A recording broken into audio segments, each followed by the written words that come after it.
What's up, everybody? My name is Demetri Kofinas, and you're listening to Hidden Forces, a podcast that inspires investors, entrepreneurs, and everyday citizens to challenge consensus narratives and learn how to think critically about the systems of power shaping our world. My guest in this episode of Hidden Forces is Philipp Carlsson-Szlezak, the Global Chief Economist at BCG and the author of a phenomenal new book on macroeconomic risk titled Shocks, Crises, and False Alarms, which is out this week. The shocks and crises of recent years are a rude awakening for executives and investors who have spent the last 40 years operating in a relatively benign macroeconomic and political environment of geopolitical convergence characterized by increased trade and capital flows, a lengthening of the business cycle, and stable inflation, leading to a steady decline in interest rates and the levitation of asset prices. This period is now over, forcing corporate leaders and investors alike to recognize that the macroeconomy is a risk that needs to be actively managed. How to do this without relying on imperfect economic models and data prints, or by allowing ourselves to be swayed by the pervasive negative biases of media headlines and the perpetual doom-mongering that is rewarded on social media, is the subject of today's conversation. In the first hour, Philipp and I discuss his core framework of economic eclecticism, which relies on contextual flexibility, situational judgment, and rational optimism that neither ignores tail risks nor drags them to the center of the distribution. We examine 4 case studies and their associated narratives to help us understand why so many predictions failed to materialize, and how a more eclectic approach to macroeconomic risk assessment could have helped investors and business leaders avoid these pitfalls and take advantage of the economic and financial opportunities created by these events in real time. In the second hour, Philipp and I discuss the role of government and central bank stimulus as a variable that needs to be actively managed by investors and business executives. We also discuss how to assess the risks associated with the U.S. government debt crisis, the integrity of the U.S. dollar as a global reserve asset, and how to assess the prospects of technologically induced productivity growth, including AI-driven improvements to a service-oriented economy like the U.S.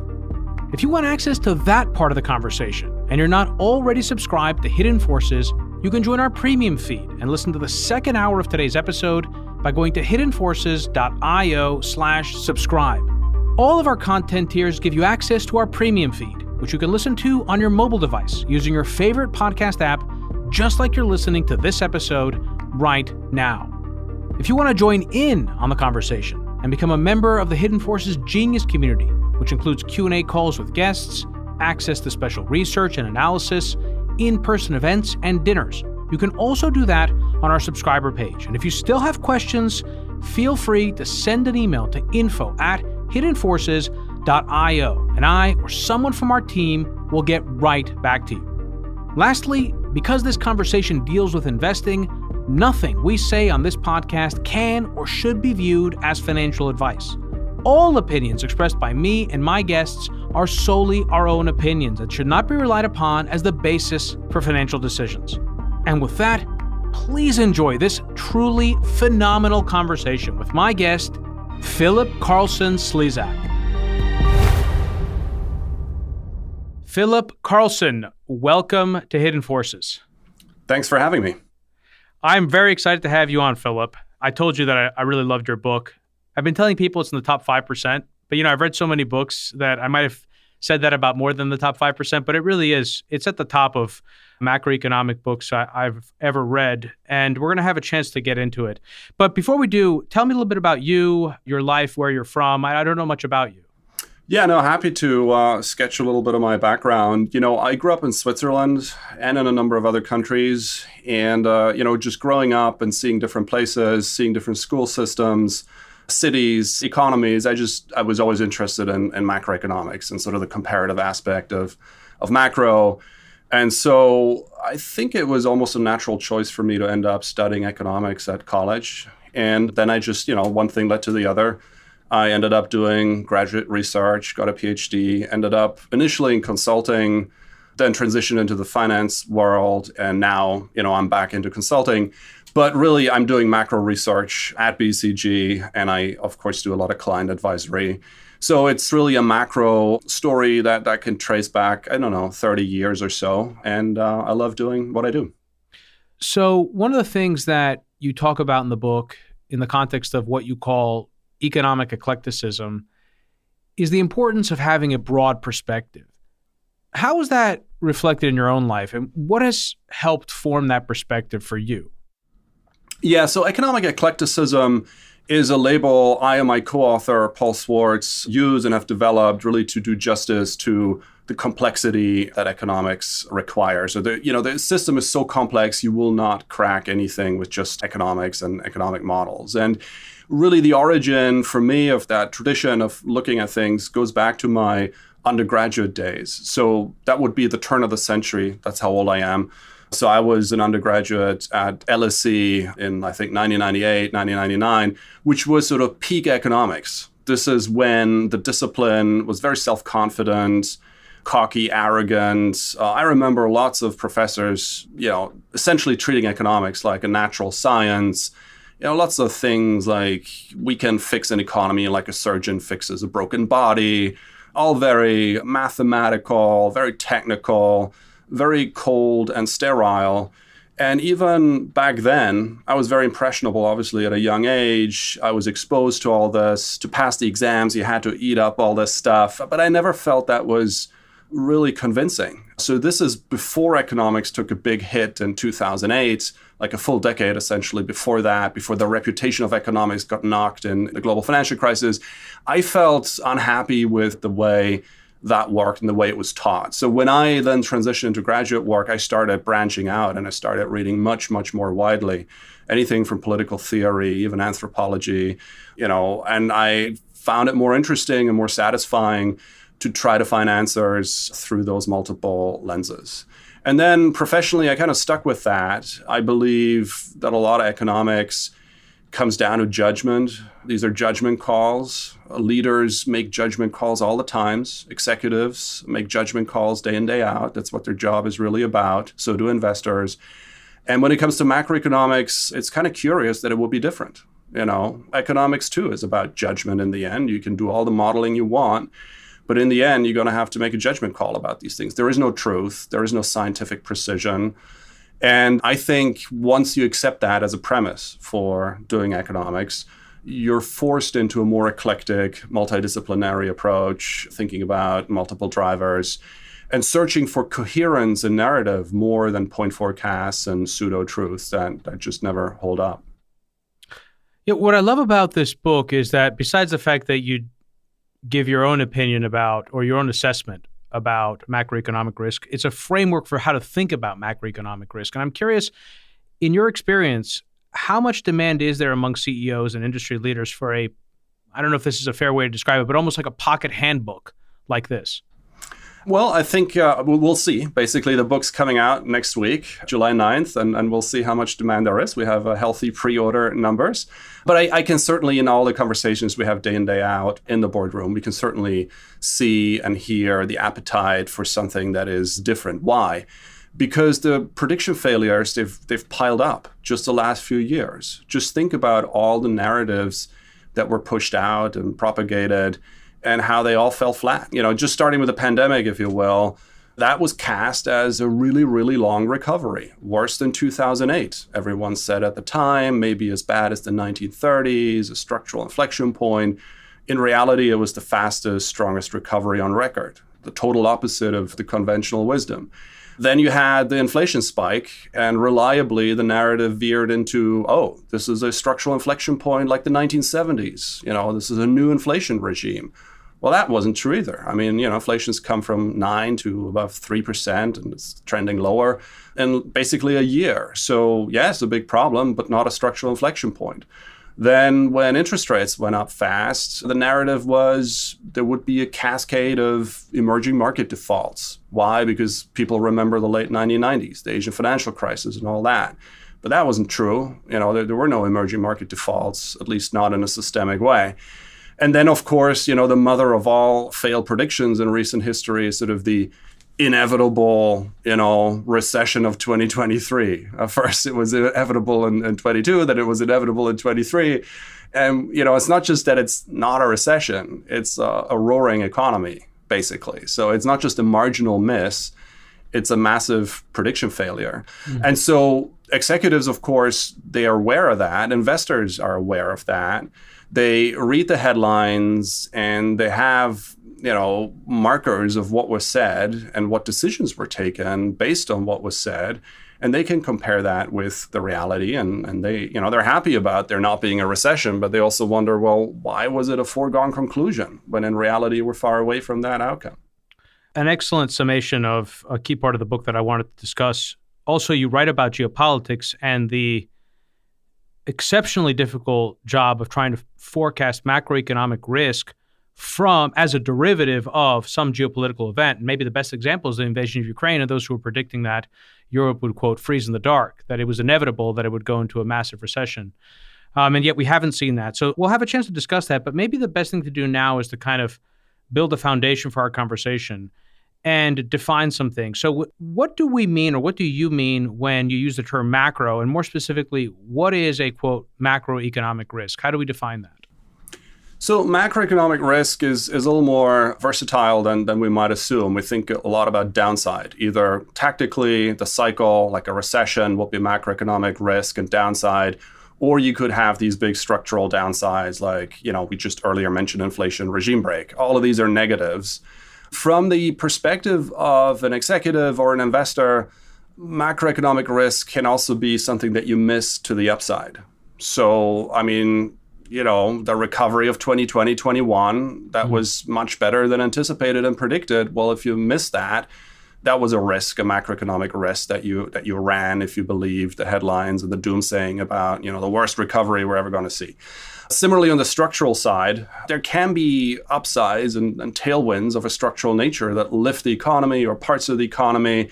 If you miss those, that I also view as a macroeconomic risk. So the book thinks of macroeconomic risk both in terms of downside and upside, both tactically, the cycle, and structurally, more the strategic horizon from which to view the economy. So this is really how we think about risk, macro risk, in those four quadrants, if you will. So you mentioned doomsaying. Again, another thing I want to talk about is the larger media backdrop that people live in, all the headlines we breathe in and out. And one of the arguments you make is that negative news, it bleeds, it leads, has always been something that media is incentivized to try and contextualize events around. But I also wonder how much more doomsaying there has been in the last decade and a half because of the fact that we came out of the 2008 crisis and people had a downward bias. In other words, they were looking for crash risks much more than they were looking for the potential that they might risk to the upside. Yeah, a few thoughts. I think probably it has gotten worse. I've never looked systematically at the evolution of this. I guess you could look at, headlines and analyze them with language models over a long period of time. I haven't done that. I think it's fair to say that it probably has gotten worse. We had a lot of negatives. We had a lot of volatility. 2008 was an inflection point in the narrative. 2008 was a structural turning point in many ways. So I think it's fair to think it has accelerated. I will say, the doomsaying slant in public discourse is not totally undeserved, should I say, or maybe unexpected. The downside in macro is considerable. When things go badly, they can go badly very, very fast and in a big way, whereas the upside is usually very incremental and very long-term, right? In employment and GDP and labor markets and portfolios, the upside sort of incrementally adds little by little, and it makes for enormous progress over the long run. But if you have a big crisis, it can all go down in a flash second, right? And then you have a big reset. And so it's very skewed how we perceive that, and it's sort of natural that we are more worried or we're more attuned to seeing the fast, brutal downside than appreciate sort of the incremental nature of progress that happens over the longer run. So there are many explanations, I think, for the doomsaying, aside from the whole media complex, which we haven't touched on yet. This is a game. Financial press is a game of clickbait and eyeballs. There's no doubt about it. And essentially headlines are written to attract our attention, and saying it's the worst ever is going to be more interesting than saying we might be all right in most situations. So there's a bit of a competition and a race to the bottom. And when you think about how airtime is allocated to pundits, they're outdoing each other in terms of negative predictions. And also they're given a pass if their negative predictions never come true. So it's almost like the broken clock that is right twice a day. Certain pundits have been around with a dozen or so structural meltdown predictions for 10, 15, 20 years.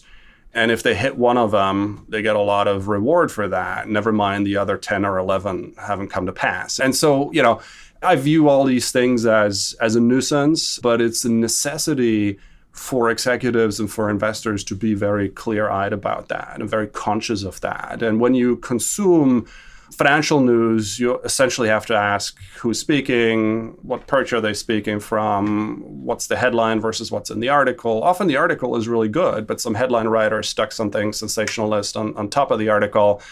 It's a bit of a skill, decoding public discourse and macro, and people who don't devote their lives or their working lives to this, they start from a more difficult position to look through the clutter and see behind the headlines, literally, in this case. Yeah, I think a couple of thoughts. I think around the time that began to have the proliferation of cable and the expansion of channels, talk radio, and then eventually with YouTube, we've seen a breakdown of the kind of norms that constrained headline writing to, yes, again, there was always a desire to be somewhat sensational, but now we're at a point where the kind of thumbnails you see on YouTube are just out of control. So I think that I understand the difficulty that the public finds itself in. Also, there's something you write in the book that I love about assessing tail risk, which is, again, you don't dismiss it. Those risks are real, but you make a point to say that what you don't agree with is dragging those tail risks from the edge to the center of the distribution. And yes. I think that's really important, and that's what news organizations do. Another term that you use in the book is good macro operating system, which is a way of, of describing the regime that we have been living under for the last, 30 years or so. Or 40 years maybe. What are the conditions that, in your view, have contributed to the creation of this, quote, good macro operating system? Yeah, the good macro regime is what we call it in the book, and it's really the starting point for our story. Good macro is the recognition that over the last, I would say, more than 30 years, but certainly the last 30 years, there was a confluence of structural tailwinds that made it favorable, sometimes almost easy for executives and investors to deliver results. And those forces, those structural tailwinds, they came in from three directions. The real economy, starting with that, you had this moderation, sometimes referred to as the Great Moderation. We view it in the book essentially through, the longevity of cycles just really grew. The average time spent in recession came down massively. Cycles became longer, and that was very favorable for business, for investors. There were other sort of real economy tailwinds, but this is one big part of the story. In the financial realm, the second layer, you had the reset, the great reset of very high inflation to very low inflation, and with it pulled down interest rates. And that was a structural reset that is a one-off. You can only do the trip from, double-digit interest rates to very low interest rates once.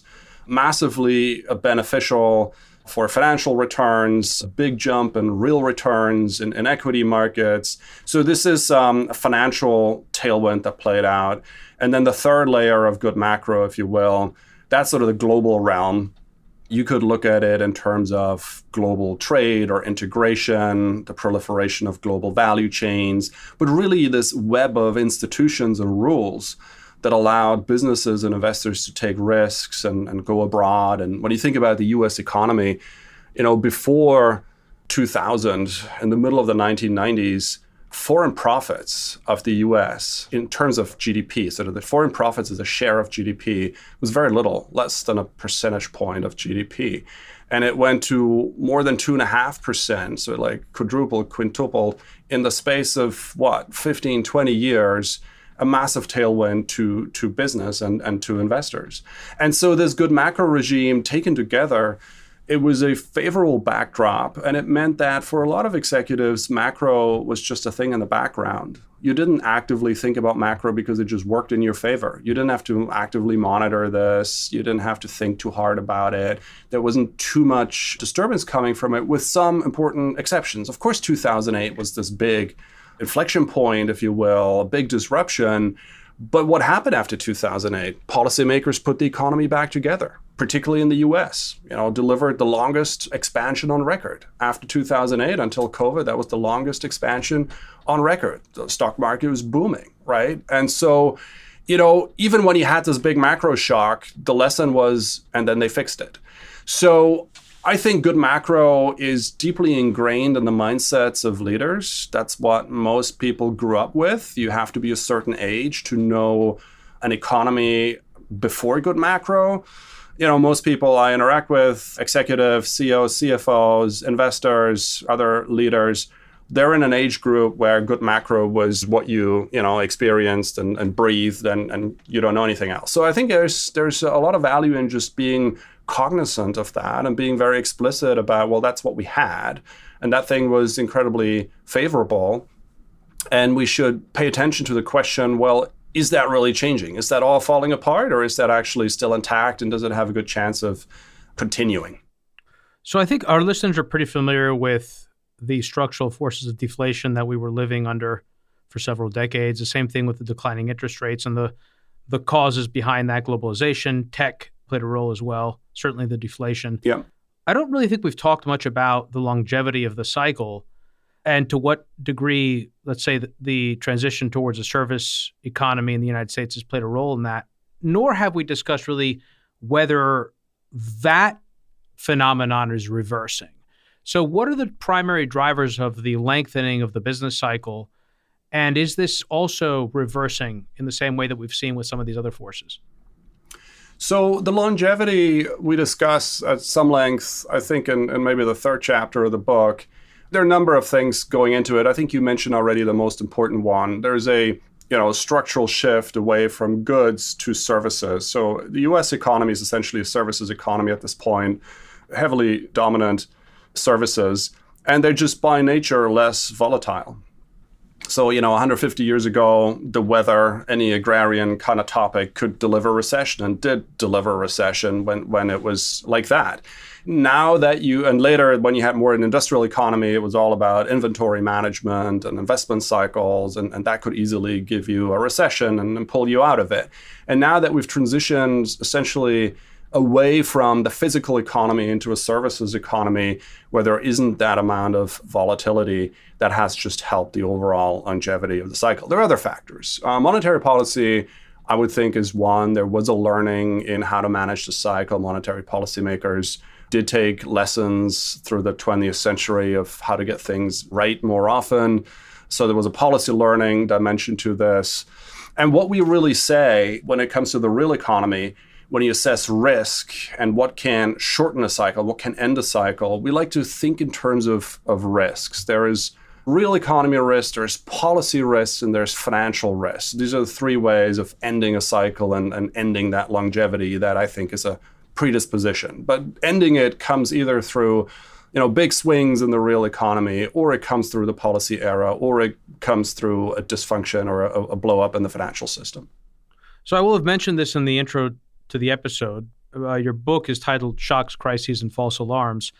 What are the shocks and crises that have rattled the foundations of the economy's operating system over the last few years, and when did those key crises or shocks begin? So I think in the last few years, the shocks, obviously, that we had to contend with were, on the real economy side, something that hadn't happened before, an actual freezing of activity. You've had other reasons why activity would drop, but you never had the situation where policy actually shuts it down. And then you had sort of the knock-on effects where, physical trade also froze for a number of reasons. So you had these shocks were not really in the playbook before, and that's the nature of crisis. A crisis is usually because something that is unheard of before, that is totally new, that you don't have a good playbook for. And so that would be one of those crises. The other crisis was known before. We've seen inflation spikes before. But in the financial realm, you got the big inflation spike, which it was a crisis, but it was not a structural inflection point. It was not a structural crisis. It was not rooted in a long-run trend. It was not monetarism. It was none of that. It was a mismatch of demand and supply. You had way too much demand tactically, and you had too little supply because of certain bottlenecks, et cetera, shortages in the labor market as well. And as demand was too high, supply too little, you had a squeeze higher in inflation. I know the word temporary is considered by many a dirty word. I think we'll come to look back at this and we'll call this temporary, no matter how much people hate that word. It was not a 1970s inflation, structural inflection point. And it's much closer to a temporary thing that has resolved in a much more rapid way than lots of people wanted it to or thought it would to. It was much more like the post-World War II situation, where you also had a massive spike in demand. So the economy shifted out of its war setting into a post-war consumer demand spike. Supply side was constrained. What happened? Inflation surged to even higher numbers than now or recently. And then it set back to low levels almost instantaneously. And so, this is a crisis that certainly happened. I do not believe, to come back to your question, that it was rooted in anything longer. It was very idiosyncratic. It was very situational. It was very in the moment. And as the drivers dissipated, so did the inflation spike. Well, we can talk about, will there be higher inflation going forward? It's almost a separate topic. I think there will. But the big spike, what was an idiosyncratic thing. And then on the geopolitical side, what we call the convergence bubble. Essentially, there was so much convergence globally on everything. That's taken a hit. We're deflating the convergence bubble where systems are not aligning. They're diverging now, and the rule book is essentially diverging. And that is a crisis that is longer in the making. So that is not exogenous like the pandemic. It's not idiosyncratic like the financial inflation topic. That one's sort of longer in the making. We're sort of in the early innings of it. We'll see where it goes, but it's essentially challenging the assumptions around the global system and how we organize the global economy, which has a much longer root cause and a much longer story behind it than the other two crises. Yeah, we'll have a chance to talk about that, the spectrum from convergence to divergence. I love this comparison between the post-war inflation and the structural, which was temporary, and the structural inflation in the 1970s. Because as you say, there were years where inflation was higher in the 40s than it was in the 70s, and yet one was temporary and what was not. How can we know if a shock or gyration is at a structural inflection point, or if it's just a false alarm? And how do we assess the types of changes that will emerge with a new paradigm ahead of time? Yeah. So first of all, you can never get it right always in macro. You'll always get things wrong. And by the way, the book does not claim to have the answers to everything. The book really says there are certain things and tricks and narratives we can use to improve our hit rate. And I think inflation is a good case in point. This is not hindsight bias. We publish all the time. We took a much more benign view of the inflation problem on the basis of factors such as the following. I already mentioned the mismatch of demand and supply. When you think about why that translates into inflation, think about pricing power. When demand is high, suddenly firms can raise prices without losing market share. Why? Because supply is also constrained. Normally, you raise prices, you lose market share. This is sort of the lid on pricing power. But when everyone's demand is through the roof and nobody has the stuff to sell, this mismatch essentially confers this pricing power on everyone. And you could see that in real time, this demand-supply mismatch, just like after World War II, that was playing out pretty much exactly in 21, 22. And now, as I said, all of this is relaxing. And so inflation is going in reverse. So this is one important story. The other thing we can watch is look at expectations. If you really believed that there was a structural shift in inflation, it would have to come down to a shift in expectations. Future expectations of inflation, when that runs up, that sets in motion a whole different dynamic on the wage side, on the price setting side.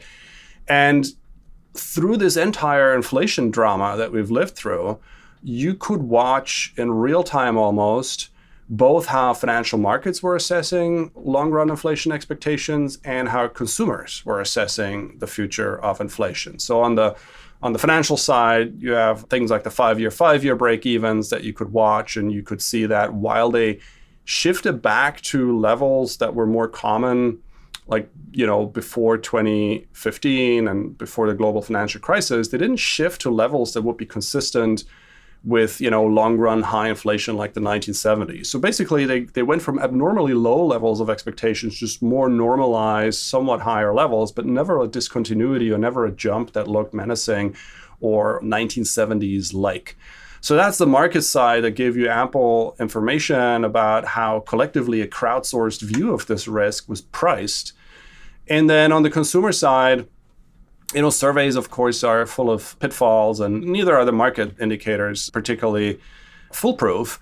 But the consumer side also told you the same thing. I mean, the University of Michigan inflation expectations, they didn't tell you that consumers thought that 5 and 10 years from now, inflation would be much, much, much higher. Instead, the 1 year ahead inflation expectation was very high, but the 5 year ahead expectation never sort of made that jump in this discontinuity. And there are other reasons that we describe in the book, how we can think about it. An important one that almost transitions us into policy. Look, policymakers weren't going to let this all go down the drain. I think there was too much hysterical commentary about an incompetent Fed, and the Fed is asleep at the wheel, and the Fed doesn't get it. Yeah, maybe they were too late. They were slow in responding.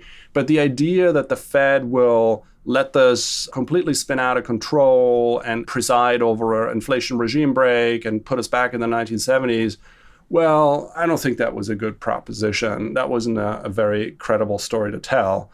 And between all these factors, I think making the call in 22, 23, that inflation was a problem, a big spike, higher than we wanted, but essentially idiosyncratic, not structural, and will reset maybe to higher levels. Let's talk about that too, but it's not a runaway wage price spiral, which people love to talk about. I think that assessment was perfectly possible at the time, in real time, and that's how we positioned our research at the time, and we feel reasonably good about that.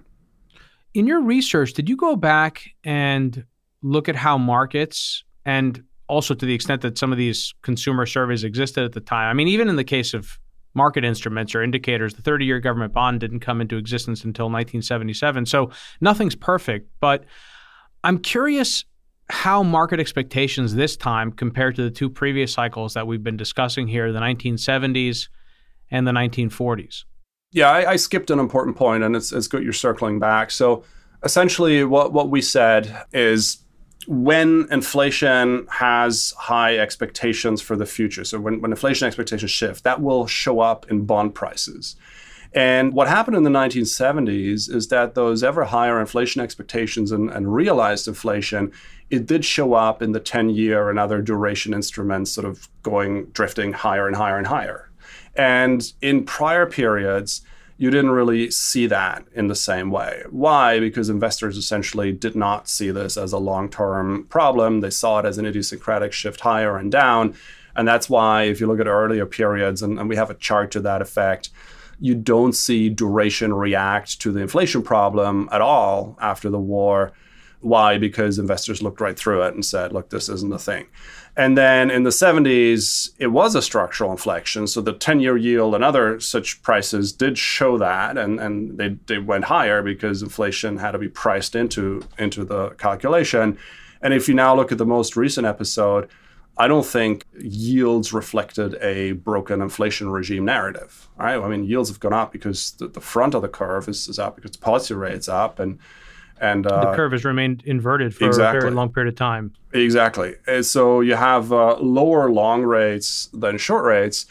And so in the same way, I would argue, even without looking at break-evens, even just looking at duration yields, there wasn't a good story to tell about a structural inflection point in inflation. So you mentioned some of these four narratives that came into popular consciousness since the COVID-19 pandemic. The first one was that the global economy was going to suffer a collapse. Then we got the stimulus. Then we were entering an inflation regime phase more similar to the 1970s. Then we switched to the prediction that tighter credit was going to cause a rising dollar to wreck emerging markets. And then eventually we came into the phase that we've been in most recently, which is that we're heading into a hard landing in the U.S. You kind of have already touched on some parts of this question, but the question that I have for you is essentially, why did these predictions fail to materialize? And more to the point, what explains the thinking that produced them? Each had its own drivers, but there's some commonalities. Let's start with the first one. the failed prediction of a big structural COVID depression. We call this master model thinking. There is tendency to trust models too much and to look at prediction from a quantitative, technical perspective only. And what went wrong specifically in 2020 was that a lot of models of the economy and models of recovery, they anchor on the unemployment rate specifically, right? Because the unemployment rate is really the proxy of the underlying health of the real economy, just as today. The fact that unemployment is so low is the best indicator of how well the economy is doing. So in 2020, in March and April, unemployment went to 14%. And that was 4 percentage points higher than in 2008, in the midst of the global financial crisis. So what do models do? I mean, models are only as good as the stuff you train them with, what you feed them with. They can only know historical experience. They can't extrapolate outside the range of the known empirical evidence. So because after 2008, with a 10% unemployment rate, it took almost 10 years to lower the unemployment rate back to low levels. So a very long and a meek recovery, if you will. They said, okay, now if it's 4 percentage points higher, the recovery is going to be even slower and it's going to take even longer to get that done, right? And to me, this is sort of a classic point of where model thinking goes awry. You have a good idea, you look at the past, how it worked, but really every crisis is idiosyncratic, right? The drivers are unique. And the idea that you can model recessions is kind of laughable. I mean, think about the US economy. Since World War II, it's only seen a dozen recessions. Each of these recessions is totally idiosyncratic with its own drivers, own context, own complications. So the idea that this is a sample size and a collection of drivers that you can model, and then you feed that into a model and press a button and then you get this is how many months it will take to recover. It's just actually laughable. So I think this is where it went wrong. Of course, it's a little more complex than I summarize it here. But yes, the modeling of the unemployment rate was a big driver that led people astray. I do think that. Do you want to discuss the other three as well? Which other three? You want to discuss inflation and what went wrong there? Or? Oh, sure. You mean the other three narratives? Yes. And then I'd like to also try and understand what kind of approach could have helped leaders avoid these false alarms as they played out. Yeah, let's do that. So let's continue on the failed depression prediction and what could have been done better. Better than modeling the unemployment rate and veering into doomsaying was to ask a simple question that gets skipped all the time. And that simple question that we ask all the time in the book, well, what would it take to land on the tail end of that risk distribution? What does it actually take? What are the drivers to get there? It's not because the unemployment rate is 14 or whatever percent.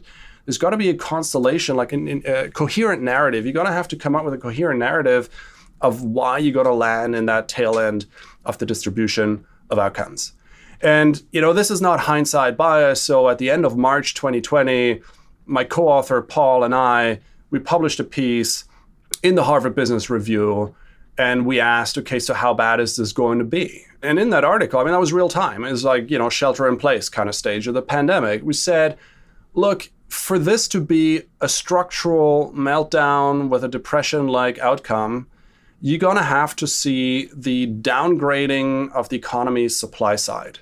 We're going to have to miss a window of investment. The labor market needs to see a kind of shock where, people lose skills, and where essentially the ability to be productive or where you lose some productivity potential needs to be significant enough, a window of so much damage on the supply side of the economy that essentially you push the whole economy down to a lower growth trajectory. Your time series of GDP is taking a step down and then it's continuing at a lower level, which is what happened after 2008. But you have tools to lean against that. And stimulus is a big theme in the book. You did stimulus after 2008, but you did a lot more stimulus and much faster and more innovative stimulus in 2020. And in March 2020, when the crisis hit, when the pandemic hit, the best questions were not to ask how high is the unemployment rate and what does my model say about how many quarters to work it down again. The best questions to ask were, well, what is the likelihood that we're letting the supply side take this big hit? And what are policymakers capable and willing to do, ability and willingness to do to backstop this, and how fast? And then watching that in the weeks that followed was an enormous amount of innovation, enormous amount of course, just resources mobilized, which backstopped this hit to the supply side. And that is what prevented the downdraft in the output curve. We had a savage fall, but with equally good rebound, essentially. A V-shaped recovery. Yes, landing is on the pre-recovery trend, if you will. So there was no structural downgrade from COVID. There simply isn't. There was after 2008. There isn't COVID. All of that was imaginable and debatable, and you could ask and plan and scenario plan around this in March of 2020. This is not hindsight's bias kind of narrative telling now. That was right there. And what public discourse prefer to do was, assume the kind of, I remember, I think it was Rogoff who came out and said, well, if this is recovered in 6 or 7 years, you're really lucky, right? That was sort of a knee-jerk reaction based on the data, the way it was very savage data prints. But did they tell you an answer? Lots of others came out and said this was going to be a depression. And even the 1930s was regularly invoked in the depth of the COVID crisis. All of that, I think, was avoidable if we looked at it from a systems perspective. How does it work? What does it take? What are the drivers? What is a coherent story to tell to land in that extreme scenario of a meltdown? Yes, it can happen, but there's a sequence of things that would have to go wrong for you to land in that tail part of the distribution. Yeah, similarly, in terms of fixations on specific data points, is the news media's fixation on the yield curve. If you took the yield curve as a surefire indicator of recession, as being synonymous with recession in the ways that it's often discussed on the news, you would have expected a recession for the last 2 years that didn't materialize. The yield curve, it's funny that it now gets a lot of flack. The yield curve hasn't performed for a long time. When I worked on the sell side, we did, more than a handful of notes on how imperfect the yield curve and indicator it was. It was really not a good indicator back then either. Back then you had the problem of the term premium being baked into the 10-year yield, and that distorted sort of the signal quality. And there were other reasons why the yield curve was never what it was made out to be. And people in the know kind of saw the imperfection always. But I think the recent failure of the yield curve to tell you anything is really just a continuation of a lot of problems it's had over the last many years, not just since COVID. So a question that is only coming to me now as we're talking, as you so really competently provide answers to my questions, and having read the book and, as I said, finding it very useful, I wonder if one of the challenges related to your framework and the response to the next question, which is, what approach could have helped leaders avoid these false alarms as they played out in real time, is that the reason that a lot of people gravitate towards the things that we're talking about now is because they're easy. And that building a much more comprehensive framework, like the kind you're talking about, that gives you contextual flexibility and one that allows you to exercise situational judgment, is just much harder. You have to spend many, many more years thinking and reading and living and breathing this stuff. So I think in giving an answer to my question about the type of approach that would have helped leaders navigate these crises in real time, I'm also curious to understand how you solve that, or is there really no solution other than you have to put in the work?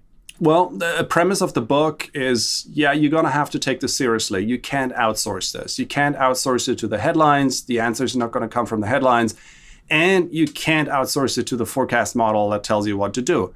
So yes, you're going to have to put in some work. You don't have to become, a hobby economist to get more out of economics. But you'll have to show some interest and put in some hours trying to figure out, what is the historical construction of the system we live in and what drives some of these risks. And, you can start by reading a book like ours. But it's not something that is cookie cutter answers that you can consume. Is the easiest thing that you can do to refine your bullshit detector?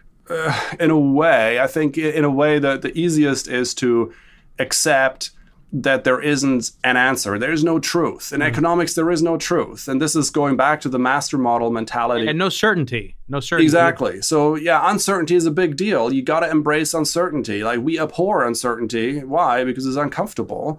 But it's a fact. It's a fact in economics which does not behave like the natural sciences. No matter how hard we pretend it's a natural science, it just isn't, right? And big economists, the luminaries of the discipline, they have long said that. Von Mises said, look, these relationships in economics are not constant through time.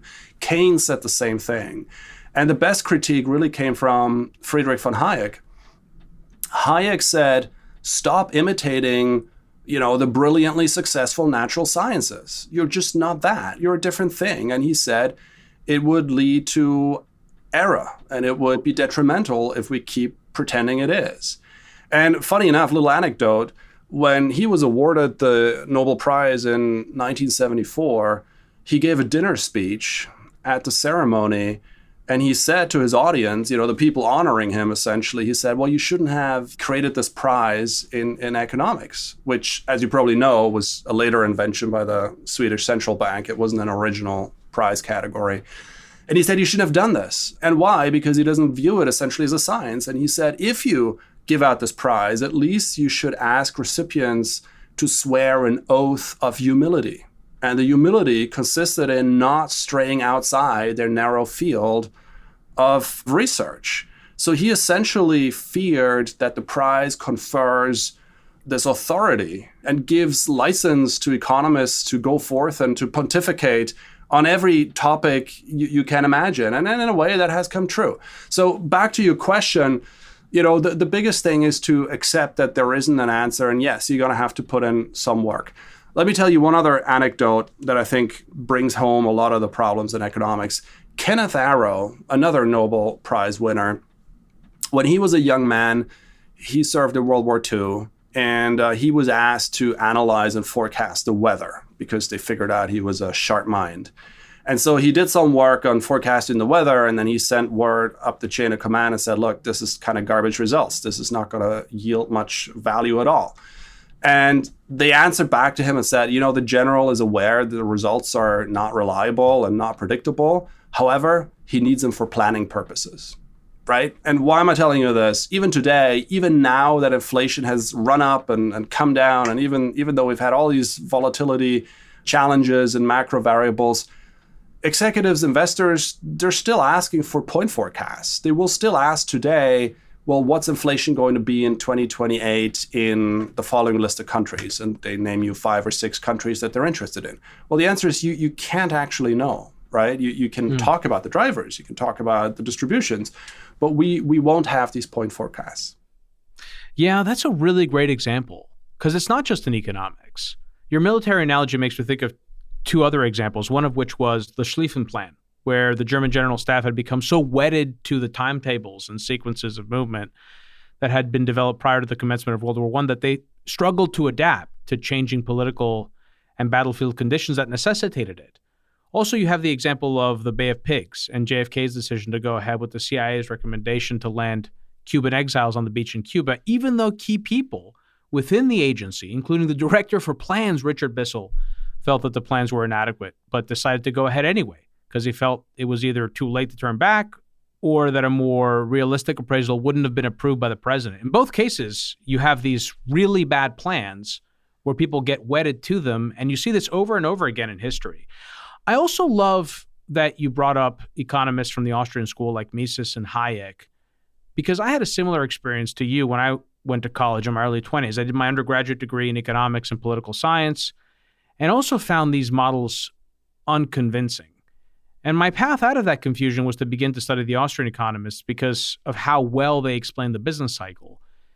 Did you have a similar progression, or were you already studying these types of political economists who rejected attempts to understand the economy by relying on models borrowed from physics and the natural sciences? I was more aware of both sides of the story. I certainly was aware of Hayek. I was aware of most of the Austrian work, not in great detail, but I was aware of it. But all of this did not do away with the fact that the way economics was taught was not in terms of thinking about frameworks and how does it work. It was all about models. It was all about, here's the inflation model, here's how we can test it econometrically.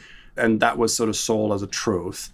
And whether that was monetarism or whether that was the Phillips curve, just think about that. These are like two storied models of inflation. Well, they're both not very useful. I mean, think about the last few years, neither monetarism, Friedman's quip that inflation is always and everywhere a monetary phenomenon. Which was also very popular in the Austrian community, that framework around inflation. Exactly. I'm quoting him to sort of, on that side of the spectrum. That hasn't helped us at all. Just think about after 2008, QE, lots of people predicted hyperinflation on the basis of like a Friedman reading of monetarism. And it has not helped us at all to understand why there was no inflation after 2008. It hasn't helped us understand why we got the spike now, why it's resetting fast.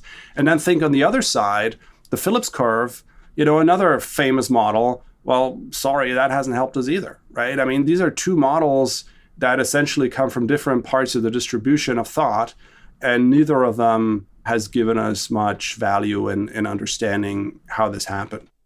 So just to close the thread on, or close the loop on what kind of approach would have helped leaders avoid these false alarms, we talked a little bit at the beginning about economic eclecticism, but I'd love for you to define it. What is economic eclecticism, and how does it offer what you call situational awareness focused on causal persuasiveness and coherence in narrative regimes? Yeah, really the recipe consists of three things. So the first, we touched on them a little bit here and there. So the first one is master model mentality. We just got to switch it off. Accept the fact that there isn't the truth out there. There isn't a point forecast. We can't outsource these things. It's essentially about judgment. The second component is what I call just doom-mongering. We got to discount it. Almost reflexively, when we hear the next story of collapse, we got to take it seriously, but we got to question it. This is the part of the conversation we talked about, what would it take, the risk distribution, the drivers, and all of that. And the third component is where we arrive now with the economic eclecticism, which is essentially to acknowledge the fact that these economic problems, they're so complex and so idiosyncratic and so situational and so context dependent and also weighed down by history to a large extent.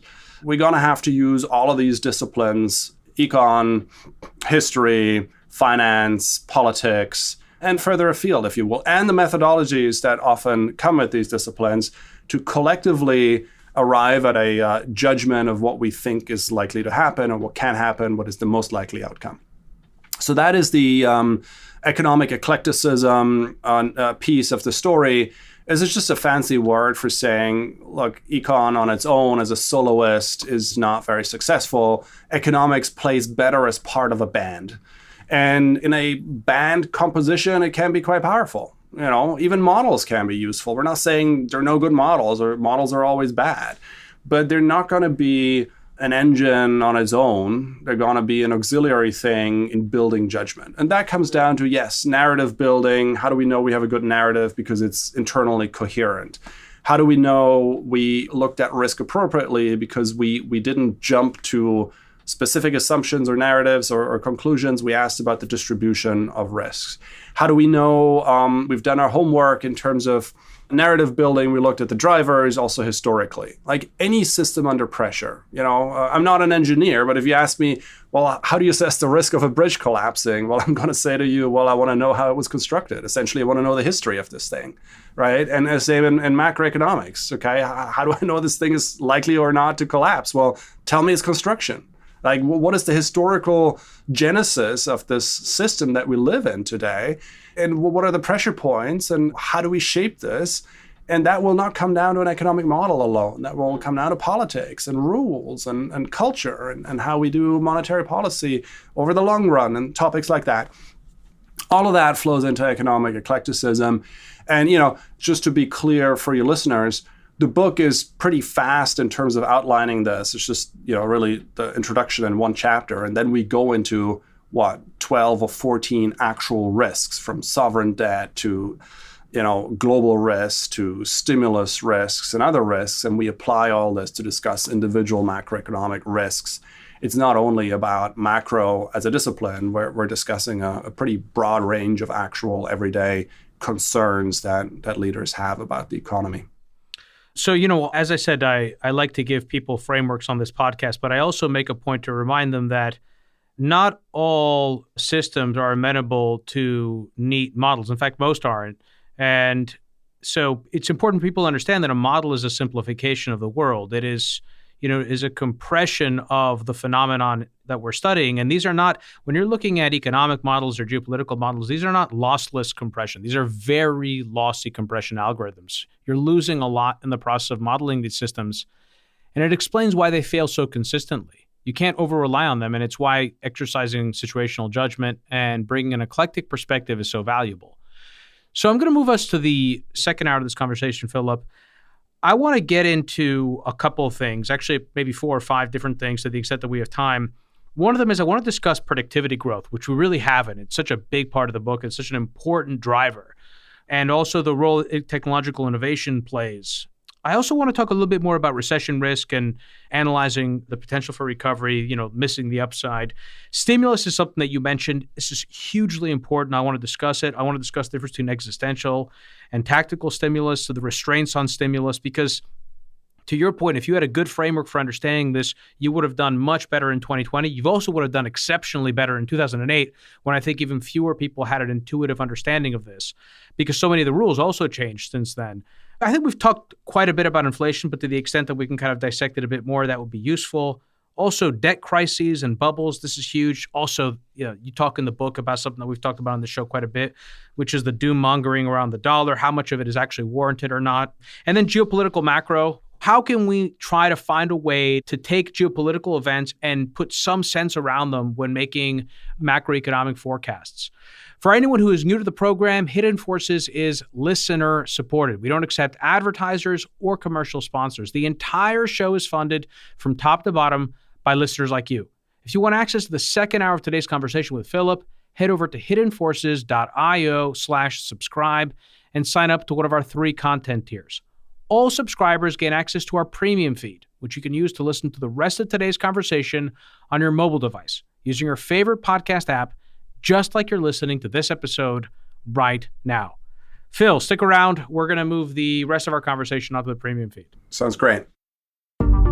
If you want to listen in on the rest of today's conversation, head over to hiddenforces.io/subscribe and join our premium feed. If you want to join in on the conversation and become a member of the Hidden Forces Genius community, you can also do that through our subscriber page. Today's episode was produced by me and edited by Stylianos Nicolaou. For more episodes, you can check out our website at hiddenforces.io. You can follow me on Twitter at Kofinas, and you can email me at info@hiddenforces.io. As always, thanks for listening. We'll see you next time.